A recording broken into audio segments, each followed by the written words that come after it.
Thank you. இந்த பிஸ்னஸை கொடுத்தா என் சின்னாக்கும் நான் ரொம்ப கடவுளுக்கு ரொம்ப நன்றி சொல்கிறேன். தம்பி சொல்லும் போது நான் சொந்தமாக ஒரு 25 லட்ச ரூபா வச்சு பிஸ்னஸ் பண்ணியிருந்தேன். துணி கடை, கவரிங் கோல்டு கடை, பாத்திரம் கடை. அப்போ தம்பி சோப்பு, பேஸ்ட்டு, ஷாம்பு வாங்கிக்கா லட்சம் சம்பாதிக்கிறாங்க அண்ணா. எனக்கு இப்போ சிரிப்பு வருது. யாருன்னா சோப்பு, ஷாம்பு யூஸ் பண்ணால் லட்சம் கொடுக்குறாங்க, எந்த பயத்துக்கு அதை கொடுக்குறாங்கன்னா நீ சொல்கிறதுக்கு வந்தேன்னு சொல்லிட்டு திட்டு அனுப்பிச்சிட்டேன். ரெண்டாவது வந்தால் ஒரு மீட்டிங் வருது, எங்களோட சொல்கிறது. ரெண்டாவது வந்தார். ரெண்டாவது சொன்னாங்க, நான் எந்த இதுக்கும் ஆசிரியர் மாதிரி இல்லை, நானும் வர மாட்டேன், நீயும் போகுது, செல்ஃபோன் கார்டு வச்சுன்னு இருக்க பழச்சிக்கன்னு சொன்னேன். மறுபடியும் போயிட்டு எது சொன்னாலும் அக்கா கேட்கலங்க, ஆதார் கார்டு போட்டு ஐடி போட்டு ஒரு 1000 ரூபாய் பொருள் வாங்கி பார்க்க வச்சுட்டு காசு கொடுன்னு கேட்டேன். வேறு விதி இல்லாமல் வேறு வழி இல்லாமல் 1000 ரூபாய் கொடுத்தேன். கொடுத்துட்டு போகும்போது என்ன சொன்னேன்னா, ஒரே வாட்டி இதில் பயிர் லோன் இருக்குது யூஸ் பண்ணுறாங்கன்னா, ஏன்னா எனக்கு 18 வருஷமாக பக்கம் வழி என் தம்பி தெரியும். அது 20 நாளில் விடாமல் யூஸ் பண்ணேன். 18 வருஷமாக இந்த பக்கம் வழி 20 நாள்லேயே போயிடுச்சு. இது எதுவும் பொருள் மிராக்கிள் மாதிரி இருக்கா, எத்தனை ஹாஸ்பிட்டல் போனாலும் சுமார் அவளை இது நல்லா இருக்கு. அப்போ தான் பேஸ்ட்டு, சோப்பு, ஷாம்பு எல்லாம் யூஸ் பண்ணுறதுக்கு ஆரம்பித்தேன். ஏதோ அண்ணாச்சால் வாங்க நீங்கள் வாங்க போகிறேன் அந்த மைண்ட் செட் என்ன. மறுபடியும் ஒரு 20 நாள் கொடுத்து வாக்கா மீட்டிங் வாக்காண்ணா.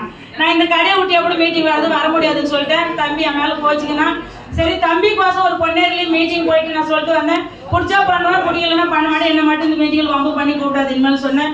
அப்போ ஏதோ ஒரு மூலையில் உட்காந்து இங்கே 5000, 10,000, 30,000, 40,000 சொன்னாங்க. என் காரில் அடிபாடில் லாஸ்ட்டில் RS ராசன் சார் வந்தார் போட்டு மேலே 15 லட்சம். அப்பா 15 லட்சம் சார் நான் பார்க்குறேன் அப்படின்னு சொல்லிட்டு, ஏன் நம்ம இதை பண்ணக்கூடாது பண்ணுறது. ட்ரெயினில் போகும்போது தம்பி கிடச்சுன்னா எனக்கு ரொம்ப பிடிச்சிருக்கு பிஸ்னஸ்ஸு. நான் என்ன பண்ணணும், அதுமாரி இன்னைக்கு வெஸ்டேஜ்னு சொல்ல கூட தெரியாது. நான் என்ன பண்ணணும்னு கேட்டேன். 3 விஷயம் பண்ண சொன்னால் என்னென்னா, கடையை மாற்றி பொருளாக சொன்னால். ரெண்டாவது தெரிஞ்சவங்களுக்கு ஷேர் பண்ண சொன்னாங்க. மூணாவது மீட்டிங் டைம் கற்று சொன்னாங்க. சூப்பராக. ஏன்னா நான் 1வது கூட அங்கே படிக்கலை. அப்போ எனக்கு அது பிஸ்னஸ் தானே இது. அப்போ நான் பண்ணுறதுக்கு ஆரம்பித்தேன். ஃபர்ஸ்ட் மாதம் இன்கம் 37 ரூபாய் வந்தது. என்னோட ஐஎஸ் இன்கம் 43,755. அது மட்டும் கிடையாது, கார் வரும், பாரிட்டூர் வரும் சொன்னாங்க. இதெல்லாம் சும்மா யாரும் ஏமாத்துற வேலைன்னு சொல்லியிருந்தேன். இப்போ தாய்லாந்து போயிட்டு சிங்கப்பூர், வியட்நாம் போயிட்டு வந்தாச்சு. எனக்கு ஏழைப்பணம் இல்லை. ஒரு ஆட்டுக்கார கூட யார மாட்டேன். 50 ரூபாய் கொடுத்து யாருன்னா ஒரு 60 சுத்தினே கேட்டால எதுக்கு நம்ம துட்டு கொடுத்து வம்புக்கு வேலைக்கு வாங்குதுன்னு. இப்போ சும்மா வந்தா யாரும் மாட்டேன், சும்மா விட்டுருவாங்களான்ட்டு நான் 6 வாட்டி ஏழைப்பணம் ஏறி இறங்காச்சு. இன்னைக்கு டவுன் பஸ் மாதிரி ஆச்சு எனக்கு.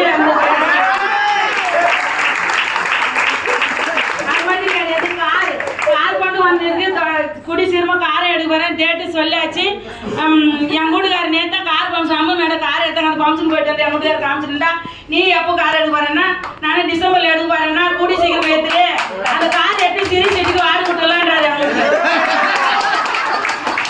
பாருங்க. அது முன்ன இதே மாதிரி வீட்டு வசதி பண்ணா ஒரு கேட்டு திறக்க மாட்டாரு.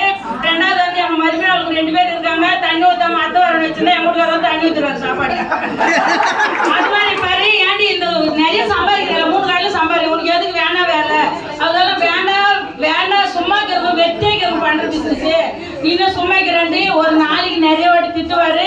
இந்த காது போட்டு திட்டத்துக்கு காதலே வாங்க மாட்டேன். இவங்க சூடு இல்லை, சோர்ணி இல்லை, எவ்வளோ திட்டினாலும் இவங்க நிற்க மாட்டேன். இப்போ என்ன சொல்றேன்னா, சீக்கிரமா எப்போ கார் எடுக்க போறேன், எந்த காலத்தில் கார் எடுக்க போறேன்னு என் ஊர்ல நீ கார் எடுப்பேன் எனக்கு அப்பா தெரியும். பாருங்க, எல்லா வீட்லயும் ஃபர்ஸ்ட் அவமானம், 2